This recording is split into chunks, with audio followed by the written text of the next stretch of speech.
Olá, boa noite a todos e todas.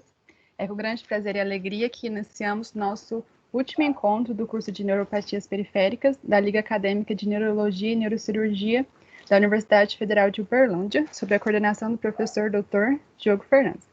Desde já, agradecemos mais uma vez a todos os alunos da Liga que ajudaram na elaboração do curso, ao nosso coordenador, Dr. Diogo, pelo empenho na organização, aos palestrantes que aceitaram o convite para estarem aqui conosco e a vocês que participaram do curso com a gente. As perguntas serão feitas e respondidas ao final da aula, através dos comentários ou levantando a mão pelo botão na plataforma. Reforçamos que essa aula não terá presença obrigatória para emissão do certificado. E agora, para finalizarmos o curso com chave de ouro, damos a palavra ao palestrante de hoje, que ministrará a aula sobre neuropatias tóxicas, o professor Dr. Diogo Fernandes, que possui graduação em medicina pela UFO, é médico neurologista pela USP Ribeirão e neurofisiologista pela Unifesp, possui mestrado pela Unifesp, doutorado pela UFO, é docente na Faculdade de Medicina da UFO e responsável pela Liga. Professor, sinta-se à vontade para começar quando quiser.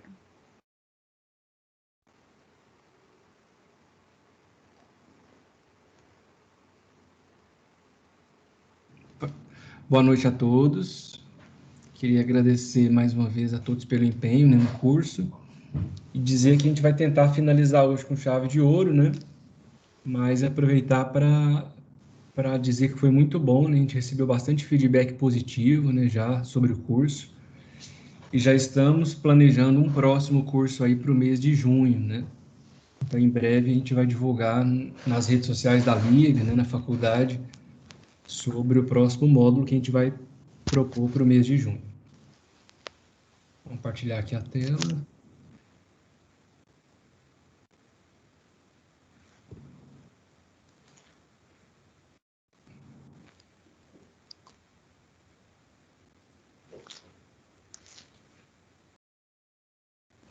Tudo certo, Tudo certinho, professor. Bom, então hoje a gente finaliza o módulo de neuropatias periféricas, falando sobre esse assunto que é interessante, mas também desafiador, que são as neuropatias tóxicas. Bom, então as neuropatias tóxicas, elas representam um grupo muito importante dentre as neuropatias adquiridas, Então, se a gente relembrar toda a construção, do conhecimento nas últimas semanas, durante a investigação de uma neuropatia periférica, a gente sempre caminha, ou percorre, uma investigação entre neuropatias adquiridas ou neuropatias hereditárias que o Dr. Pedro falou na última semana.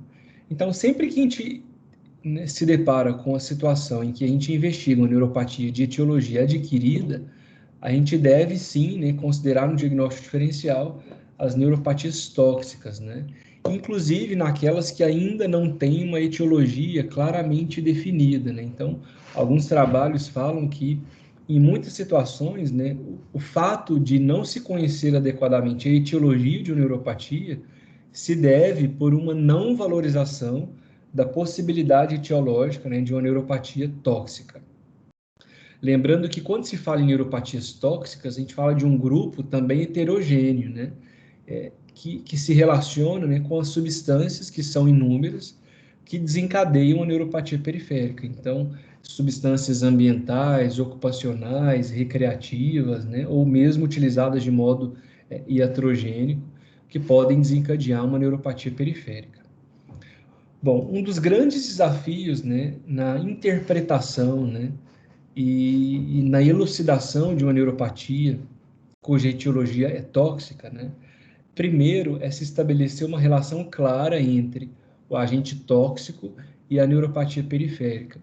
E isso não é tão simples assim, A gente vai ver que inúmeras medicações muito utilizadas na prática clínica, elas representam, uma das possibilidades, por exemplo, de uma neuropatia associada a uma medicação, Então, como é que a gente se estabelece, de maneira clara e precisa a relação entre a medicação ou agente industrial ou um metal pesado e uma neuropatia periférica? Então, essa relação, ela traz alguns desafios, Então, E por que isso acontece? Porque existem poucos estudos epidemiológicos e toxicológicos que são cuidadosos, que estabeleceram essa relação de maneira clara, né?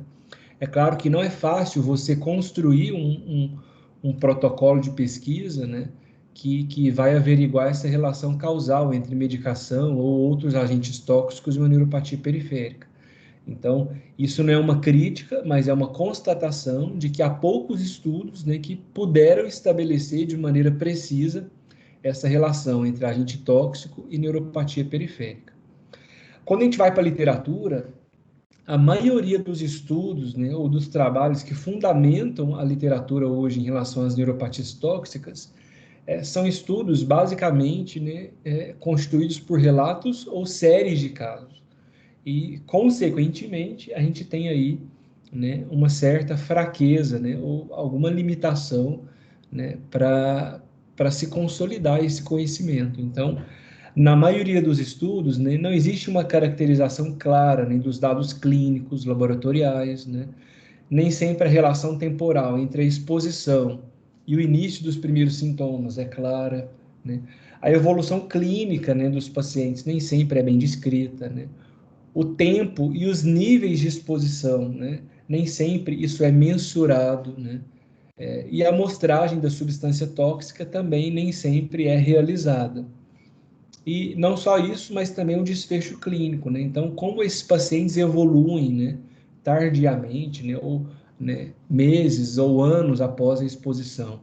E será que a retirada dessa exposição é suficiente para uma recuperação parcial ou completa? Então, nem sempre os relatos e as séries de casos, eles trazem essas respostas. E por isso, né, a gente enfrenta alguns dilemas, né, na interpretação desses trabalhos. E também, em consequência disso, né, sempre falta uma peça, né, do nosso quebra-cabeça para que a gente defina, né, de maneira precisa e definitiva uma relação causal entre agente tóxico e a neuropatia periférica. Bom, mas falar de neuropatia tóxica é algo de extrema importância e relevância, porque em algumas situações, né, eu tenho uma possibilidade de não só identificar uma etiologia plausível para uma neuropatia periférica de um indivíduo, mas também identificar outros indivíduos que estejam em risco para uma mesma exposição. Além disso, né, é possível se promover uma remoção da exposição ao agente agressor e, consequentemente, trazer pelo menos uma melhora, né, da sintomatologia ou da gravidade da doença. E a neuropatia tóxica, né, ela configura, dentre as inúmeras neuropatias periféricas, né, causas que são potencialmente tratáveis, né? Por isso, a gente sempre precisa nos atentar para esse grupo de etiologias.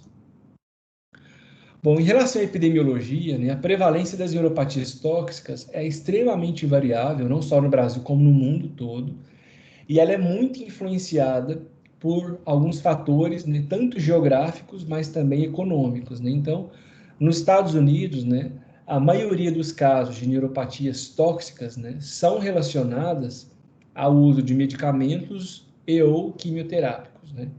Enquanto em países menos desenvolvidos, nos quais não há ainda uma fiscalização efetiva, né, nos ambientes de trabalho, ou na fiscalização em relação à exposição de agentes tóxicos, como metais pesados, solventes inorgânicos, né? Então, existe ainda uma prevalência relativamente alta, né, de agentes ocupacionais e industriais como causas dessas neuropatias tóxicas. Além, claro, dos agentes medicamentosos também. Na América do Norte, a prevalência das neuropatias tóxicas é de até 6,5% dentre as neuropatias periféricas, enquanto na América do Sul, a prevalência, né, dentre as neuropatias periféricas é em torno de 12%. Quando a gente olha para as neuropatias tóxicas relacionadas ao uso de medicamentos, né, isso é responsável por em torno de 2 a 4% de todos os casos de neuropatia periférica. Então, pensando-se nesse cenário, né, nesse universo de neuropatia periférica, né, a gente deve sim reforçar a importância, né, desse grupo etiológico. E isso é ainda mais relevante quando a gente pensa, né, no álcool, né? Então, Se a gente considera o álcool, né, nesse grupo de neuropatias tóxicas, né, esse grupo, né, etiológico, ele assume uma proporção ainda mais relevante, né, dentre as causas de neuropatia periférica em centros de referência, podendo se chegar em até 20%, né, 20, 25%, dentre as neuropatias periféricas. Algo também muito relevante, né, de se destacar é que as neuropatias tóxicas, elas podem ocorrer de forma epidêmica, né, sobretudo nos casos em que há uma associação com intoxicação exógena, né? Então, é o que a gente vai comentar. Então, esse caso clínico, né, é uma situação verídica, né, em novembro de 2019, no estado de Minas Gerais, né, em Belo Horizonte, o Ministério da Saúde, ele notifica, né, alguns casos de pacientes que apresentavam um quadro sistêmico, né, caracterizado por insuficiência renal aguda e necrose tubular aguda, e que, além disso, né, de uma insuficiência renal aguda, eles evoluíam com um quadro gastrointestinal, náuseas e vômitos, principalmente, e também apresentavam, né, comprometimento do sistema nervoso, tanto central, né, quanto periférico. No sistema nervoso periférico era muito comum a paralisia facial bilateral, né, e uma tetraparesia flácida descendente, né. Muitos pacientes apresentavam um quadro de turvação ou borramento visual, alguns inclusive com amaurose bilateral. E todos esses casos foram descritos no estado de Minas Gerais, né, na região metropolitana de Belo Horizonte. E na ocasião, né, a mídia ela notifica esses casos, né, então pela questão das mídias sociais, né, houve um apelo, né, na mídia e nas redes sociais para que houvesse uma maior elucidação, né, então aqui a gente tem uma manchete, né, autoridades investigam possíveis intoxicações em bairro nobre de Belo Horizonte, né, então na ocasião a Secretaria, né, Municipal de Saúde emitiu uma nota, né, então ela diz que foi notificada 4 pacientes internados em hospitais da rede privada de Belo Horizonte com suspeita de intoxicação.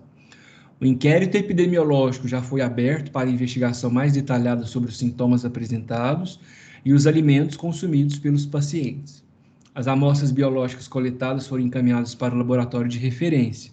A Vigilância Sanitária do município também recolheu alimentos para análise, né? E concomitante, esses pacientes começaram a evoluir de maneira grave e crítica, né? Alguns começaram a falecer, até que se elucida, né, que realmente se tratava de um quadro de intoxicação exógena pelo dietilenoglicol em uma cervejaria, né, bastante conhecida na região metropolitana de Belo Horizonte. Então, vários pacientes evoluíram, né, de maneira desfavorável, né, então o número de óbitos ele cresceu, né, ao longo dos meses subsequentes, né, e muitos pacientes, né, os que sobreviveram, evoluíram com sequelas neurológicas graves, né, tetraparesia flácida, paralisia facial bilateral, casos de amaurose, insuficiência renal crônica, né, casos que posteriormente foram transplantados, né, em decorrência de um quadro de intoxicação exógena. Então, esse é um grande exemplo, né, da importância de um olhar atento para algo que pode existir, né, na prática clínica, né, do intensivista, do clínico no pronto-socorro e do neurologista, né, que recebe um paciente com um quadro agudo, multissistêmico, né, e com uma grave manifestação neurológica, né. Então, a polícia conclui o inquérito, né, sobre a cervejaria, né, então, o que inicialmente era um caso clínico, né, se tornou um caso de polícia, né, e hoje foi muito bem documentado um caso de intoxicação exógena pelo dietilenoglicol. Bom, em relação à fisiopatologia, né, então, por se tratar de um grupo heterogêneo, né, então várias medicações, vários agentes industriais, vários metais pesados, obviamente a fisiopatologia ela não é única, né? Então, existem várias teorias que são propostas de acordo com um grupo etiológico específico, né, que podem desencadear, em decorrência, né, de um comportamento fisiopatológico, uma agressão ao nervo periférico. Então, comprometimento do transporte axonal, toxicidade direta, né, ou efeitos metabólicos, né, diretos, né, metabólitos tóxicos que também de maneira direta agridem o nervo periférico, desmielinização, danos ao corpo celular, né, seja do motoneurônio, né, ou do neurônio sensitivo, no gânglio da raiz dorsal, deficiência secundária de vitaminas, quadros carenciais relacionados a um quadro tóxico, interferência no DNA e na função metabólica neuronal, disfunção mitocondrial, indução de apoptose e até mesmo, né, agentes tóxicos que são um trigger por um quadro ou por um fenômeno imunológico, né? A gente deve destacar que a fisiopatologia, né, independente de quais desses mecanismos, né, são os principais envolvidos na neuropatia tóxica, mas o fato comum, né, em relação a todas essas teorias é de que, ao contrário da barreira, né, hematoencefálica, né, a barreira hematoneural ela é parcialmente protetora e muito menos eficiente, né, para barrar, né, esses agentes tóxicos e esses metabólicos que podem desencadear uma neuropatia periférica. Então, por isso, né, em muitas situações, o sistema nervoso periférico ele é muito mais comprometido em detrimento do sistema nervoso central, né, diante de um agente medicamentoso ou tóxico que possa gerar uma agressão ao sistema nervoso periférico. E a gente chama atenção para grupos de risco, né, para essa agressão, né? Então, principalmente idosos, né, hepatopatas, né, e pacientes com diagnóstico de insuficiência renal. Esses pacientes têm um risco aumentado, né, de apresentar uma neuropatia tóxica, né, em detrimento de indivíduos saudáveis. Bom, na apresentação clínica de uma neuropatia periférica de etiologia tóxica, é muito importante uma avaliação clínica detalhada, né, a descrição do histórico pessoal, social, ocupacional, né, se houveram viagens recentes, presença de pessoas próximas que recentemente também foram comprometidas por um quadro neurológico semelhante, o curso temporal e muito importante, né, a ordem de aparecimento dos sinais e sintomas, né, que são descritos pelo paciente. O padrão clínico, né, na maioria das neuropatias tóxicas, né, é um comprometimento axonal, né, de predomínio sensitivo, uma distribuição simétrica com gradiente, né, com maior comprometimento distal em relação aos segmentos proximais, e que acomete tanto fibras finas, né, de forma inicial, mas que evolui com o comprometimento de fibras grossas, né, sugerindo, né, e confirmando, né, na maioria dos casos, um dano que é primariamente axonal.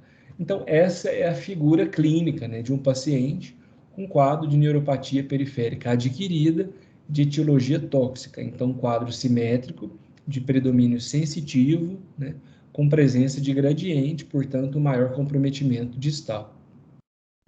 Mas, além desse padrão clássico, né, outros padrões também estão associados, né, a alguns grupos, né, alguns medicamentos, alguns agentes tóxicos relacionados às neuropatias tóxicas. Então, as possibilidades e os padrões de comprometimento também são ou podem ser variáveis, né? Então, uma polineuropatia sensitivo-motora axonal aguda, né, uma polineuropatia sensitivo-motora axonal crônica, uma neuropatia de predomínio sensitivo, uma neuropatia dolorosa, síndrome dos pés queimantes, uma neuropatia de predomínio motor, uma polirradiculoneuropatia sensitivo-motor desmielinizante, um quadro autonômico exclusivo, a ganglionopatia, né, um comprometimento exclusivo do gânglio da raiz dorsal, uma mononeuropatia múltipla, neuropatia de nervos cranianos e também neuropatia óptica. Então, o padrão pode ser diverso. Algo também de extrema importância é sempre questionar ou pesquisar a presença de manifestações sistêmicas, além das manifestações neurológicas descritas pelo paciente. Então, comumente, né, os pacientes com quadro clínico de intoxicação, seja aguda ou crônica, eles apresentam manifestações sistêmicas que nos ajudam, né, a pensar na possibilidade de um quadro tóxico, né, ou uma intoxicação exógena, né? Então, a lista dessas manifestações sistêmicas é extremamente ampla, né? Então, A gente chama atenção para uma avaliação dermatológica cuidadosa, né? Então lembrar de pele, cabelos, unhas, olhos, né? Conjuntiva, né? Avaliar a função hepática, né? Avaliar a função renal, se existem sinais ou estigmas de hepatopatia, né? Insuficiência hepática, se existem estigmas de uma insuficiência renal aguda, né? Se existem sinais ou sintomas compatíveis com o quadro disautonômico, né? Enfim, então é muito importante, né, a gente chamar a atenção para a presença de manifestações sistêmicas que acompanham, né, as manifestações neurológicas descritas, né, nesses pacientes. Algo importante também em relação à evolução temporal, né, então, quando a gente avalia as exposições medicamentosas, né, a maioria, né, das exposições ocupacionais ou ambientais, né, geralmente, né, essas neuropatias tóxicas, elas são crônicas, né, então, já que essas toxinas, né, elas são expostas, né, ao paciente de forma permanente, né, crônica, em baixos níveis, né, a neuropatia periférica também costuma acompanhar esse raciocínio. Então, são neuropatias também crônicas e progressivas e lentamente progressivas na maioria das vezes. Em contrapartida, né, exposições agudas ou de alto nível, né, ocorrem principalmente em situações de acidente industrial ou intoxicações exógenas, como, por exemplo, né, o caso da intoxicação exógena, né, por dietilenoglicol, que a gente comentou há pouco. Então, o tempo, né, de evolução nas neuropatias tóxicas, ele é variável. Então, a gente tem situações agudas e situações crônicas, né? Então, esse tempo, a cronologia, né, da neuropatia periférica, ela também nos ajuda a pensar ou descartar, né, alguns agentes específicos. Bom, para o diagnóstico, né, então, esses autores propuseram, né, critérios que buscam caracterizar, nos casos de intoxicação das neuropatias tóxicas, uma relação de causa e efeito, né? Então, entre uma exposição e uma doença ou condição de saúde, né? Então, princípios que falam, por exemplo, sobre a força de associação, né? Consistência, né? Então, uma mesma exposição, em mesmos níveis, né? Qual é o comportamento em diferentes indivíduos, né? Qual é o risco disso realmente desencadear uma neuropatia periférica, né? A especificidade, a relação temporal, que é muito relevante, né? A plausibilidade, né? Então, será que é plausível, né, essa hipótese diagnóstica? Então, não adianta a gente pensar num grupo etiológico sem que haja uma exposição plausível, né, para esse agente tóxico específico, né? A relação de dose e resposta, é claro que nem todos os agentes, eles seguem, né, essa relação de dose e manifestação clínica, ou seja, algumas medicações, mesmo em doses baixas, podem desencadear uma neuropatia periférica. A coerência, né? Então, a coerência é a exposição antecede, né, o início dos sinais e sintomas, né? A suspensão, né, ou a retirada desse agente tóxico traz uma melhora ou pelo menos uma estabilização do quadro clínico. Se existem evidências experimentais, né, relacionadas à nossa hipótese e uma analogia, né? Então, agentes de uma mesma classe também desencadeiam uma neuropatia periférica, por exemplo, né? Então, esses critérios, né, eles representam um desafio, né, mas eles despertam pelo menos um raciocínio clínico para a gente amadurecer essa relação de causa e efeito, né, entre a exposição, né, e uma neuropatia periférica. Bom, para o diagnóstico, né, idealmente, né, seria muito importante a realização de testes laboratoriais específicos, né, que pudessem confirmar a exposição, mas a gente sabe que essa não é a nossa realidade, né? Então, a gente sabe que isso reforça a importância, né, e a necessidade, na verdade, de uma avaliação clínica, né, para a gente sugerir um agente etiológico específico, já que nem todas as substâncias, né, são passíveis, né, de serem testadas laboratorialmente e de forma ampla, né, na nossa prática clínica, né? Então, a gente precisa, claro, conhecer a farmacologia da medicação, o metabolismo, né, as vias metabólicas envolvidas, né, os fatores intermediários, né, as vias intermediárias, né, o que é possível se dosar ou não, né, para que a gente comprove, né, ou pelo menos documente aí a presença de uma neuropatia tóxica. Então, idealmente, então, para alguns casos de intoxicação exógena, né, neuropatia associada a agentes industriais, solventes inorgânicos, né, pesticidas, né, é muito importante testes laboratoriais específicos para que a gente confirme essa exposição a ponto, então, de amadurecer aquela ideia de causa e efeito. Mas para algumas medicações isso é inviável, né? Isso não é disponibilizado ainda na nossa prática clínica, né? Na vida real. Então, nem sempre essa confirmação laboratorial ela é possível, né? O que prejudica, claro, né? A consolidação dessa hipótese. É claro que isso não é possível porque achar quem foi o culpado nessa neuropatia periférica nem sempre é tão simples, né? Então, esse é o nosso objetivo, né? É identificar o culpado, mas nem sempre isso vai ser possível, o que não afasta de maneira inequívoca, né, a nossa hipótese diagnóstica. Então, nem sempre a gente dosa a medicação em sangue periférico, né? Nem sempre a gente dosa o quimioterápico em sangue periférico, né? Mas ainda assim, a gente pode estabelecer uma relação causal desde que a gente relembre aqueles critérios diagnósticos em relação a causa e efeito. Lembrando que todo hospital, né, de referência universitário, ele geralmente tem um setor de toxicologia, né? Então, nesse setor, a gente conta com especialistas, né, que são preparados para esclarecer dúvidas em relação a uma exposição ou a possibilidade de uma intoxicação exógena, enfim. É nesse setor de toxicologia que a gente precisa acionar os responsáveis para que, por exemplo, a gente notifique um caso de intoxicação ou para que a gente levante a possibilidade de uma intoxicação exógena, né? Para que a gente possa documentar e favorecer o diagnóstico de outros indivíduos que naquele momento possam, né, ser expostos a esse mesmo agente tóxico, né? Então, é muito importante amadurecer e construir, né, nos hospitais serviços, né, de toxicologia, porque eles podem contribuir muito, né, com o diagnóstico de certeza. O que a gente não pode, né, é manter essa ideia de que ler a bula, né, é suficiente. Então, a gente sabe que esse é um costume, né? Então, é um costume que não segue idade, é um costume que não segue classe social, as pessoas leem a bula, mas há uma grande diferença entre estabelecer-se como responsável de uma neuropatia, uma medicação, do que simplesmente na bula, né, ver uma descrição, um efeito adverso raro, né?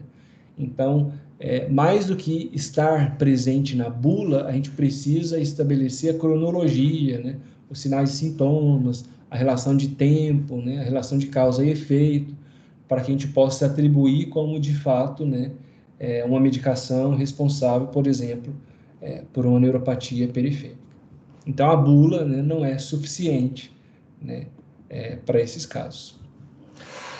Bom, uma das maneiras para a gente conduzir essa aula, né, seria a gente trazer aqui um quadro, né, com uma lista de medicações, antibióticos, quimioterápicos, né, medicações diversas que podem cursar com neuropatia periférica.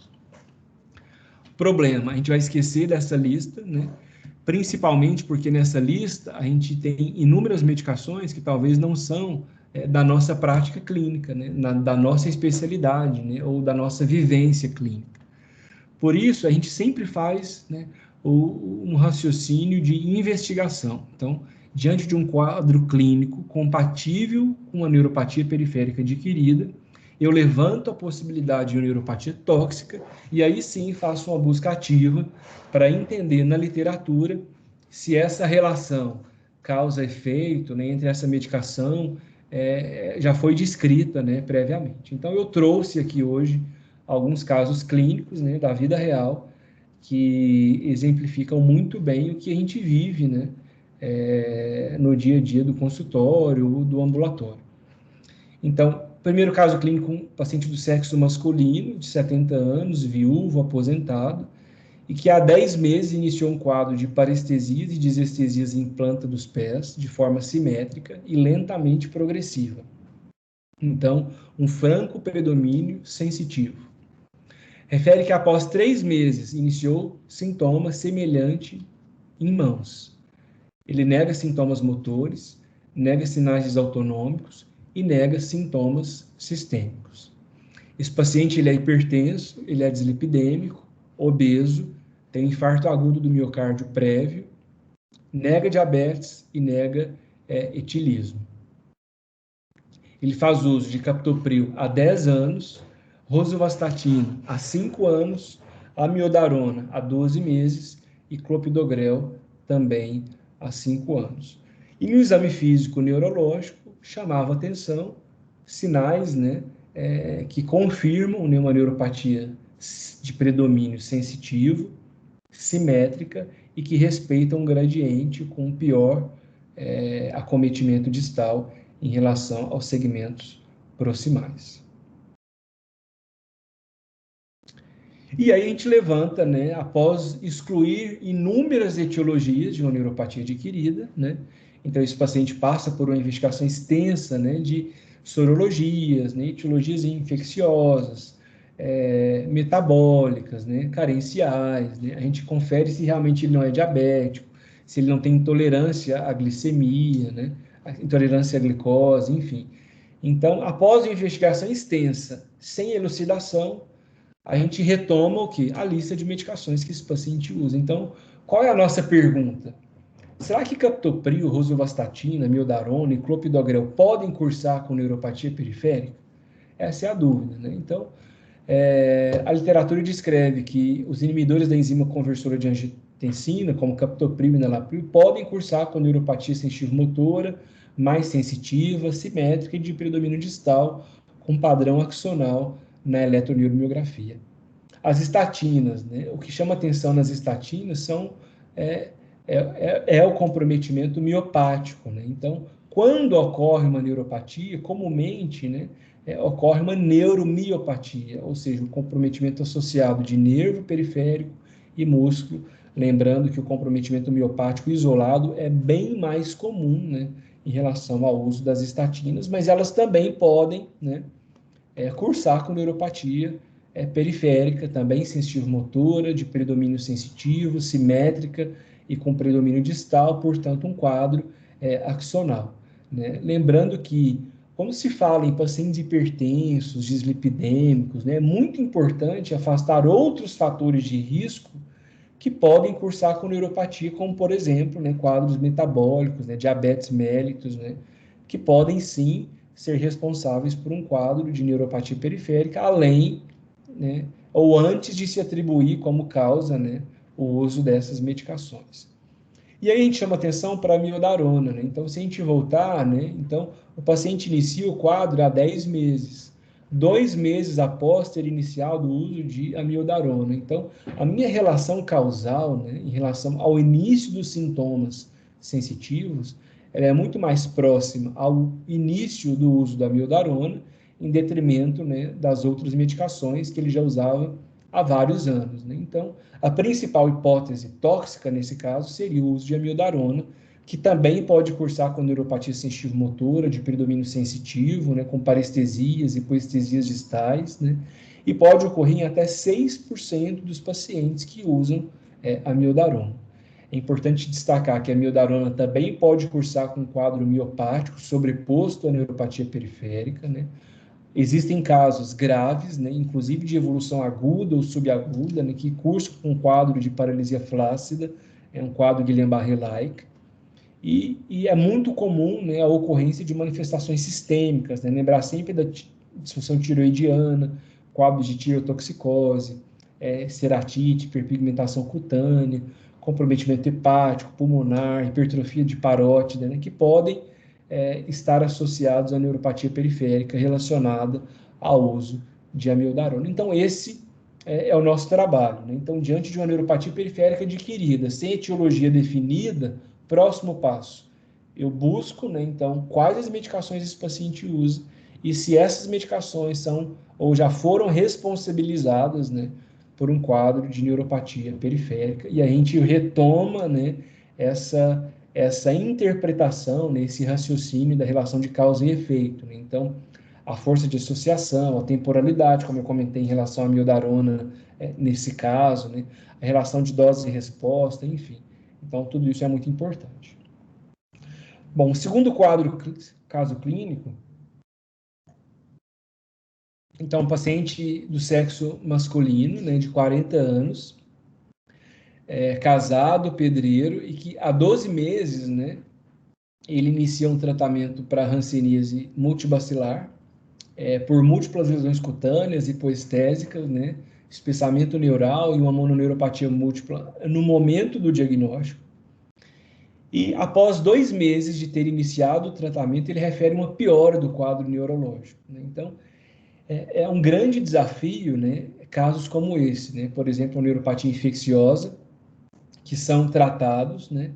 E após o início do tratamento, eles evoluem com a piora, né, dos sintomas sensitivos e ou motores, né? Então, esse paciente refere uma piora da fraqueza distal e membros inferiores, né? Uma piora motora, né? Nega dor e negava a piora dos sintomas sensitivos, né? Então, aqui o paciente com diagnóstico prévio de hanseníase, uma hanseníase aqui de morfo-virchoviana.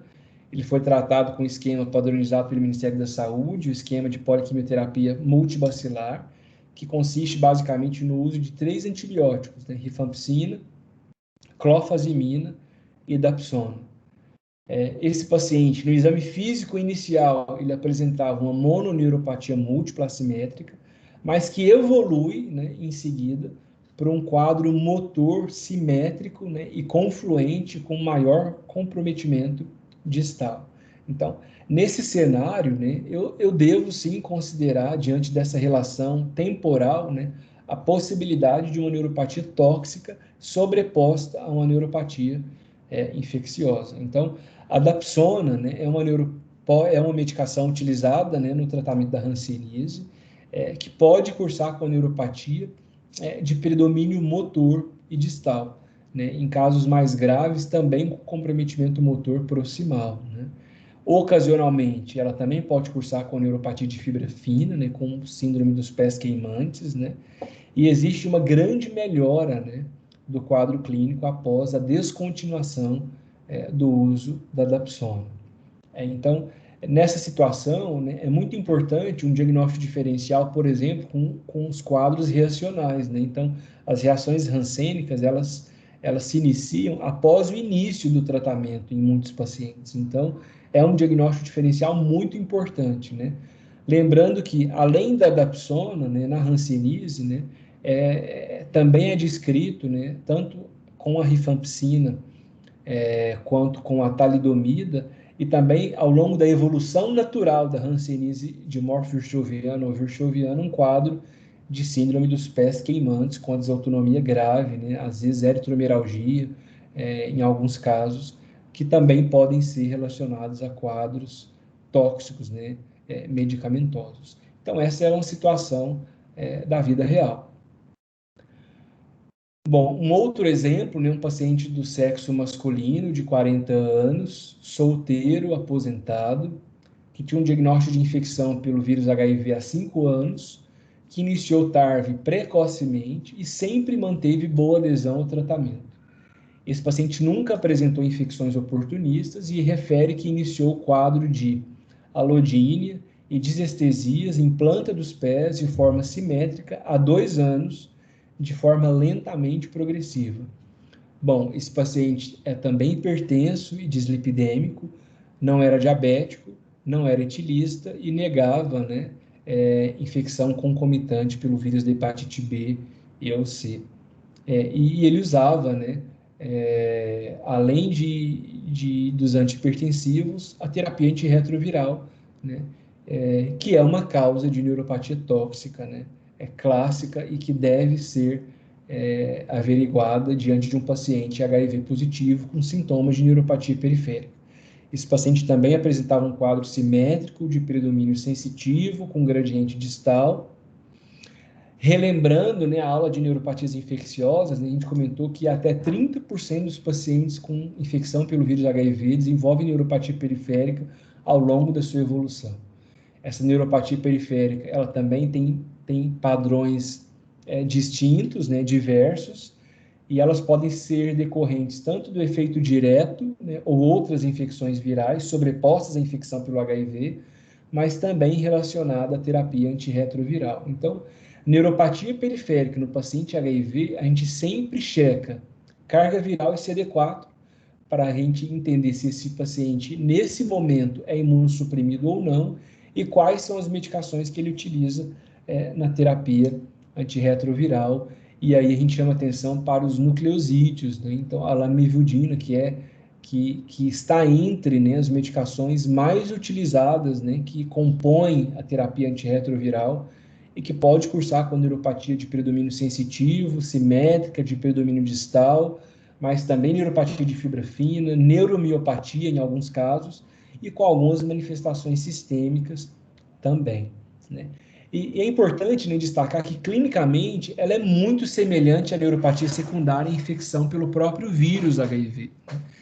E o que muitas vezes nos permite, nesse diagnóstico diferencial, é que após a interrupção, né, há uma certa melhora, né, da neuropatia periférica quando ela está associada ao uso da terapia antirretroviral. Lembrando que a dor neuropática, ela está muito associada, né, além de prevalente, ela está muito associada, né, a uma redução ou uma piora da qualidade de vida nos pacientes com infecção pelo HIV. Por isso é muito importante a gente tratar e checar adequadamente essas possibilidades num paciente HIV positivo. A gente não pode deixar de falar sobre a COVID-19, né? Então, a gente comentou na aula sobre neuropatias infecciosas que a COVID-19, né, ela tem diferentes mecanismos de agressão ao sistema periférico, né? Desde a neuropatia do doente crítico, as neuropatias traumáticas ou focais, né? Alguns quadros vasculíticos que estão sendo descritos, né? Há quadros miopáticos, né? Miopatia inflamatória, necrotizante, que também estão sendo descritos, né? Mas, né, a grande discussão hoje, né, apesar de todo o viés político, né, é em relação à hidroxicloroquina. Então, a hidroxicloroquina, ela é classicamente associada a quadros miopáticos, né? Então, geralmente uma miopatia tóxica isolada, né, caracterizada por fraqueza muscular progressiva e de predomínio proximal, mas há também descrição de casos de neuropatia periférica com comprometimento sensitivo motor distal, às vezes sobreposto ao quadro miopático e geralmente de forma mais leve em relação à cloroquina, né? Então, mas o fato é que são relatos de caso e que neuropatia periférica não é uma situação comum em relação ao uso da hidroxicloroquina, né? Que cursa com retinopatia, né? Hiperpigmentação cutânea, miopatia, cardiomiopatia, né?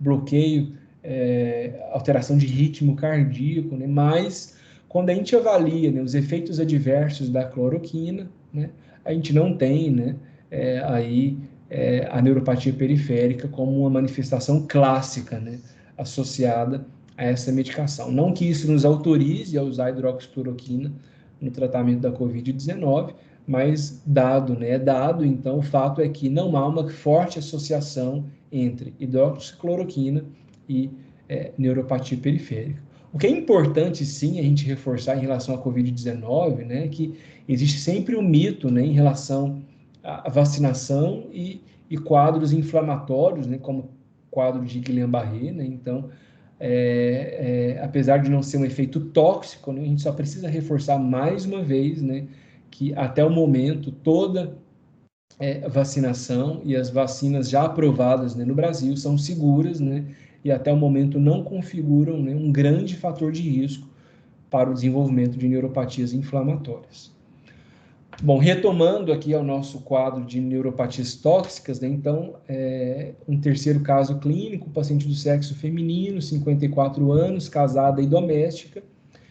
Essa paciente era portadora de artrite reumatoide, né, de difícil controle, e evoluiu com um quadro caracterizado por dificuldade de deambulação, arreflexia, comprometimento da sensibilidade profunda e alteração grave de propriocepção, com uma grave ataxia sensitiva, com preservação da força muscular 12 dias após ter iniciado a infusão de um tratamento imunobiológico, né?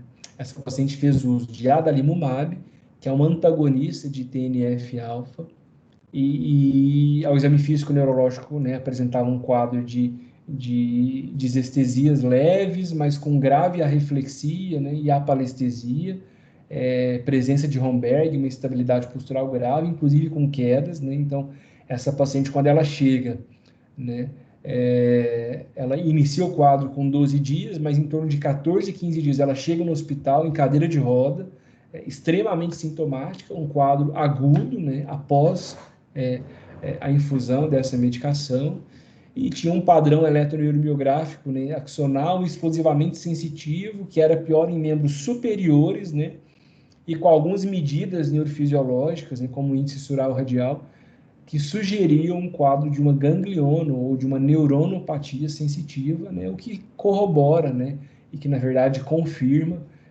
a descrição clínica, né, então, que foi descrita aí no caso.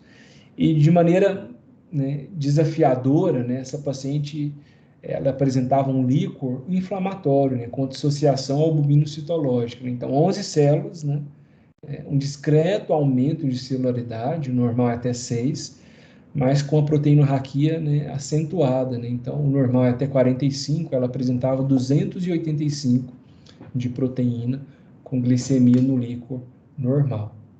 Então, essa paciente apresentava uma ganglionopatia, uma neuronopatia sensitiva inflamatória, né? E após exclusão de inúmeros fatores, né? Que classicamente são descritos como causa de ganglionopatia sensitiva, né? Como Sjögren, neoplasias, né? Intoxicação por vitamina E, enfim. Então, a gente encontra na literatura relatos, né, dessa associação, né? Então, o uso de imunobiológico, né, de adalimumab, associado à neuropatia periférica, e aqui, de maneira muito interessante, a neuropatia periférica desmielinizante, né? Então, tanto DEDS quanto PIDC, né? E, além disso, na literatura também casos de desmielinização do sistema nervoso central após o uso desses imunobiológicos. Então, aqui uma relação de causa e efeito possível, né? Lógica, que já foi descrita em outros contextos, né? E grave, né? Que deve ser adequadamente tratada. Essa paciente foi pulsada com imunoglobulina, ela evoluiu com uma grave sequela, né? E com uma resposta parcial, né? Após o uso de imunoglobulina, mas hoje ela consegue deambular com apoio unilateral. Então, de maneira interessante, esse caso, né, ele ilustra, né, uma neuropatia tóxica, né, mas que se manifesta com um padrão inflamatório, né, uma ganglionopatia, uma neuronopatia sensitiva e inflamatória, né, isso é descrito, né, na literatura. Bom, esse último caso clínico, uma paciente de 68 anos, casada, dona de casa, com antecedente de carcinoma de mama, localmente avançado, mas sem metástases à distância, e que evoluiu com um quadro caracterizado por dificuldade de deambulação, também quedas frequentes, fraqueza muscular de predomínio proximal, 2 meses após ter iniciado a quimioterapia adjuvante. Ela não tinha dor lombar, ela negava sintomas sistêmicos, né? Ela não tinha queixa sensitiva e nem mialgia, né? Esse foi um caso que a gente atendeu, né, na UFO, né, de uma paciente que esteve internada aí há um mês e meio, né, uma situação recente, né? E quando a gente checa, né, com a equipe da oncologia, né, o que a gente tinha de informação? Então, essa paciente, né, ela havia iniciado, né, há 2 meses, né, do início dos seus sintomas, né, um quadro, o uso de uma quimioterapia adjuvante, que é o paclitaxel, né?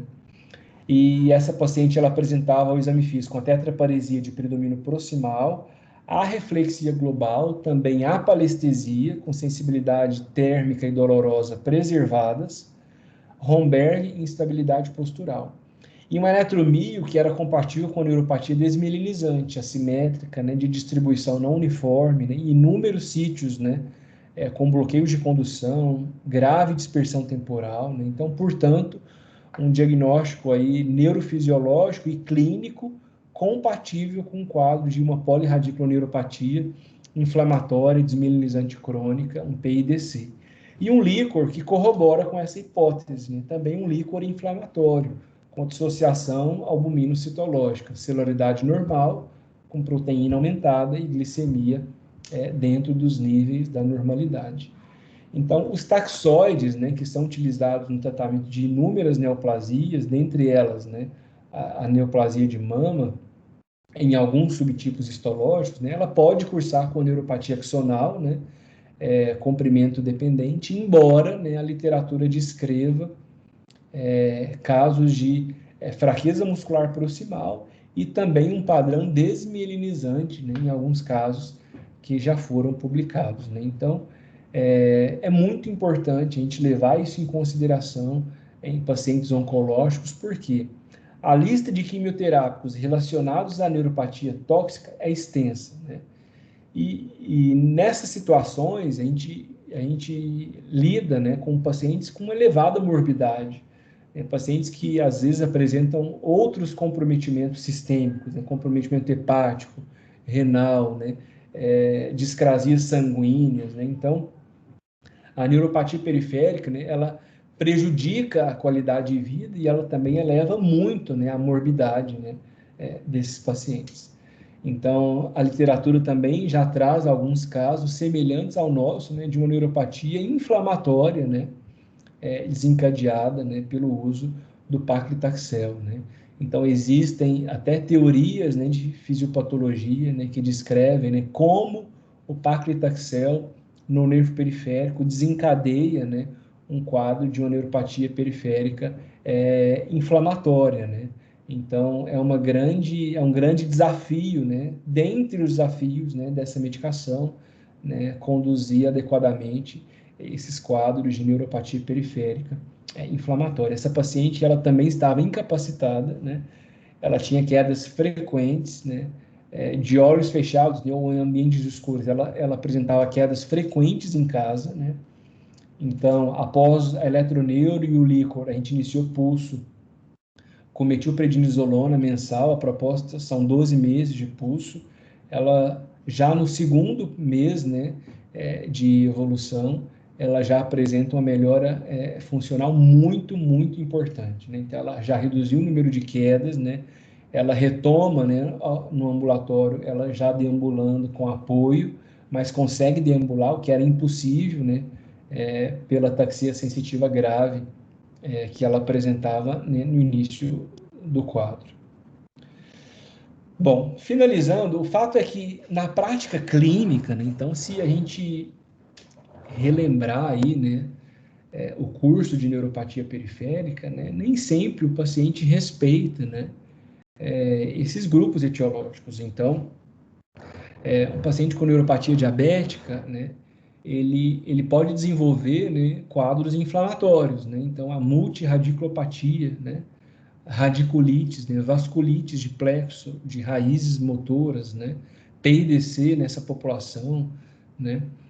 O paciente diabético, comumente, ele é polimedicado, então ele usa inúmeras medicações que podem piorar a neuropatia diabética por um componente tóxico, né.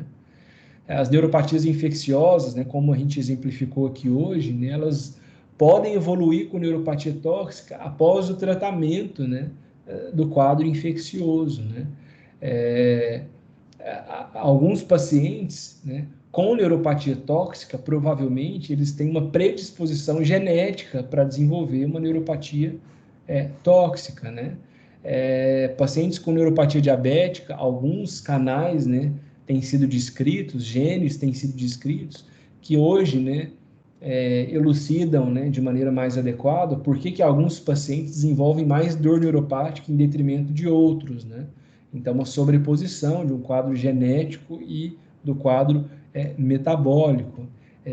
E neuropatias tóxicas, né, que podem ter como manifestação clínica, né, uma neuropatia, na verdade, inflamatória, como nesse caso de PIDC, após o uso de um quimioterápico, né? Então, o fato é que a prática clínica nos leva sempre, né, a andar de um lado para o outro, né, ligar para um colega, né, e tirar dúvida, porque nem sempre o paciente respeita, né, uma única linha, né, evolutiva, e às vezes o tratamento da neuropatia, né, desencadeia outros efeitos adversos. Então, o fato é que, em muitas situações, né, o caminho não é tão simples assim, né? Eu queria aproveitar para agradecer, né, esses 3 colegas que desvendaram aí um pouco desses caminhos, né, da neuropatia diabética, né, das neuropatias hereditárias, inflamatórias, né, enfim, um agradecimento especial aí aos amigos que a neurologia me deu, né, queria agradecer aos alunos da Liga, né, Acadêmica de Neurologia e Neurocirurgia da UFO, né, e a todos os colegas que têm ajudado aí a gente construir esse serviço nos últimos anos. Tá bom? Muito obrigado a vocês e em breve, em junho, a gente retoma aí um outro módulo, aí, um outro curso, trazendo novidades para vocês. Obrigado.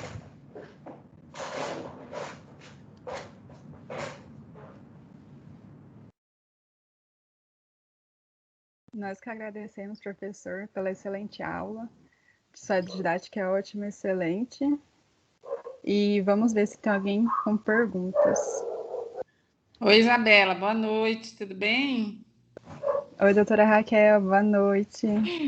Só para complementar, agradecer mais uma vez uma aula ótima do Diogo num assunto super difícil, né? E, assim, realmente abordou de uma forma brilhante, assim, como sempre, né?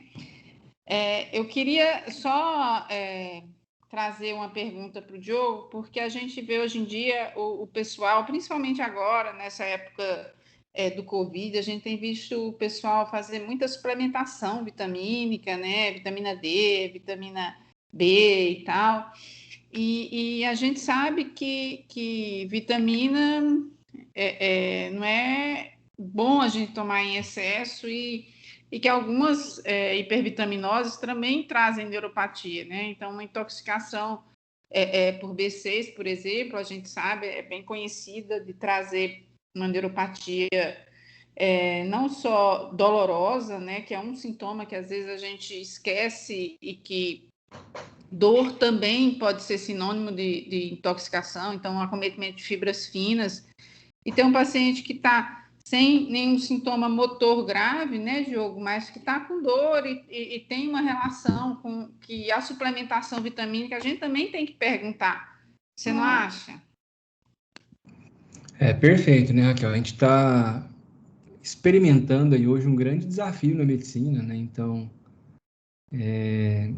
a medicina baseada em evidências, né, tem sido abandonada, né, por muitos colegas, né, e que se aventuram na prescrição e no uso indiscriminado, né, e de certa forma irresponsável, né, de fórmulas e polivitamínicos, né, sem, na verdade, né, essa relação, né, causa e efeito, né? Então, qual é o benefício que essa reposição em excesso traz, né, para o indivíduo? Então, a Raquel comentou aí, por exemplo, da B6, né, que é uma causa clássica de ganglionopatia sensitiva, né, Raquel?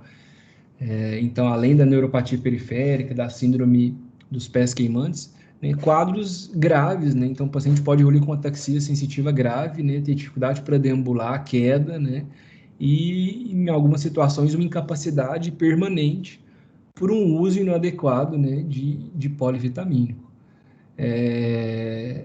Recentemente a Raquel sabe desse caso, eu tive um caso de um paciente que fazia uso de um termogênico, né?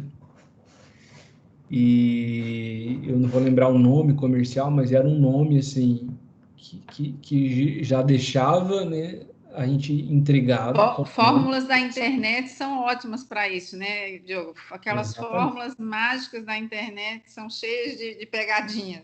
E é bem isso, o paciente compra uma fórmula, né, num site específico e ele começa a usar um termogênico para perda de peso e melhorar o rendimento na atividade física. E aí ele conta que após o início dessa medicação, né, desse suplemento, ele começou com muita diurese, né, ele evoluiu com cãibras, né, e ele estava restrito de carboidrato, fazendo uma dieta hiperproteica para piorar um pouco, e evoluiu com uma tetraparesia grave, né? Ele quase que evoluiu com uma tetraplegia grave. e esse paciente fez uma hipocalemia, provavelmente porque essa fórmula era riquíssima em diuréticos, né? Então ele fez uma hipocalemia grave, evoluiu com hipersecainemia, fez um quadro de rabdomiólise e evoluiu com a tetraparesia grave, né? Com risco de vida, né? Se esse paciente faz uma alteração de ritmo cardíaco, ele pode evoluir para uma morte súbita, né? Então, eu acho que é bem isso, né? Então, a gente tem inúmeras situações e o paciente chega referindo isso para a gente, né, Raquel? De novo, a gente volta naquela questão de que, em algumas situações, a gente não consegue dosar, né, a substância, né? Porque não é de fácil acesso, a gente nem sabe o que o paciente utilizou, mas o fato é que a gente vê muito essa relação, a suplementação inadequada, né, seguida por um dano tóxico, né, ao nervo periférico. Então, a gente tem que tomar muito cuidado com essa onda, né, de reposição irresponsável, né, de substâncias que podem trazer prejuízo, né, para o paciente. Tem algum outro exemplo, Raquel?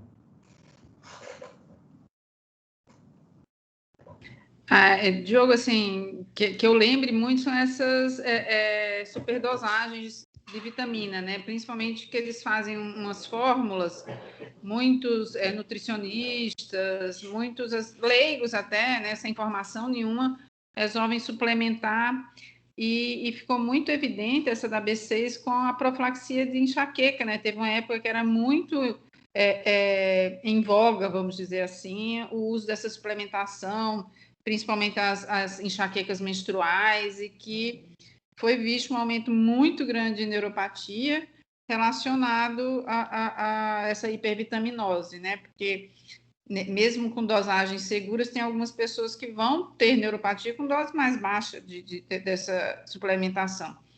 Então, eu fico muito preocupada quando eu vejo em lugares assim aleatórios a gente escutar pessoas suplementando disso, daquilo, e a gente sabe onde vai dar no final das contas, né?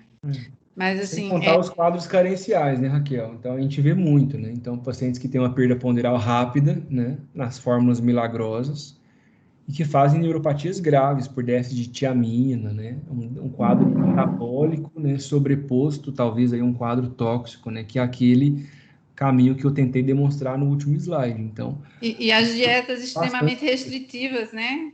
Então tem gente que passa um mês inteiro comendo um tipo de alimento só, e que isso a gente sabe que vai ter uma perda muito grande associada a essa perda de microelementos que são fundamentais, né?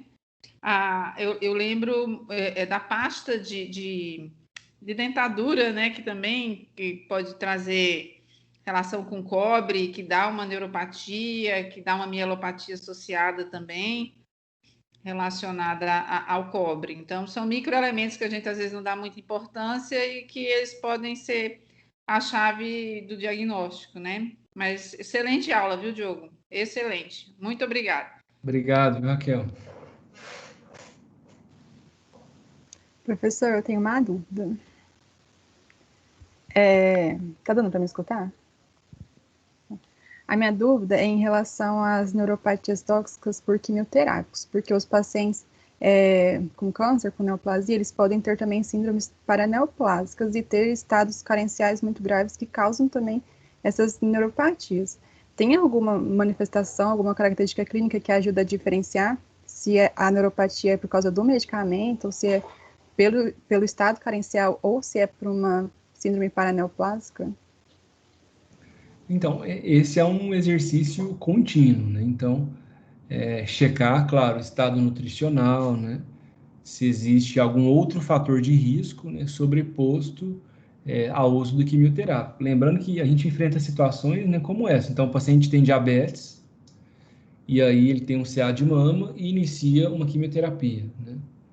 O paciente tem diagnóstico de um sarcoma axonal, já tem sintomas sensitivos, e aí ele inicia uma quimioterapia e tem uma piora dos sintomas. Então, essa situação ocorre o tempo todo. Então, existem algumas dicas, né, para a gente tentar aí, elucidar. Eu sempre chamo atenção para o conceito de síndrome paraneoplásica, né?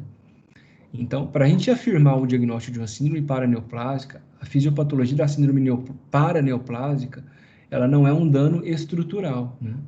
Então, ela geralmente envolve um quadro mediado por autoanticorpos, que se ligam a uma região específica e cursam com um quadro de neuropatia periférica. Então, nesse raciocínio, a maioria das síndromes paraneoplásicas que cursam com comprometimento do sistema nervoso periférico, elas cursam com um padrão inflamatório-like, né? Então, é difícil eu pensar numa paraneoplasia, num paciente em quimioterapia, né? Um agente que pode estar associado a uma neuropatia, por exemplo, axonal, que é o padrão clássico, né? Então, e atribuir isso como um quadro paraneoplásico. Não. Eu preciso discutir com o oncologista que a neuropatia periférica, até que se prove o contrário, a causa é o quimioterápico. E é claro, a gente vai chegar numa discussão em conjunto, e eu vou levar em consideração a gravidade dos sintomas, né, a gravidade do tumor, se existem outras possibilidades terapêuticas, né, para a gente tentar substituir essa medicação, né, ou esse quimioterápico. Mas é bem isso, Isabela, só reforçando o conceito de quadros paraneoplásicos, né? Então, a gente tem em neurologia as paraneoplasias clássicas, então ataxia cerebelar, ganglionopatia, que é uma causa de paraneoplasia, né? Algumas mielopatias, algumas romboencefalites ou encefalites límbicas, né? Mas neuropatia periférica isolada, diante de um quadro carencial ou de um agente que é descrito como causa de neuropatia, a gente não vai considerar, nesse caso, uma paraneoplasia, né? A gente vai considerar, na verdade, como um quadro tóxico. Uma coisa importante no diagnóstico diferencial é fazer o diagnóstico diferencial com infiltração neoplásica, né? Então, alguns pacientes podem evoluir com um quadro de multiradiculopatia, comprometimento de plexo lombosacro ou plexo braquial, como infiltração direta do tumor, né? Então, esse é sim um diagnóstico diferencial importante, né? Claro, o quadro clínico é bem distinto de uma polineuropatia simétrica, né, comprimento dependente, mas em algumas situações é um diagnóstico diferencial importante, né? A infiltração neoplásica, né? E não uma neuropatia tóxica. Certinho, professor, muito obrigada. Se ninguém tiver mais nenhuma dúvida, acho que nós podemos encerrar.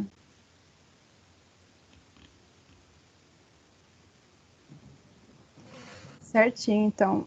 Professor, mais uma vez, muito obrigada pela coordenação da Liga, pela coordenação do curso, por tudo. E até o próximo curso, né?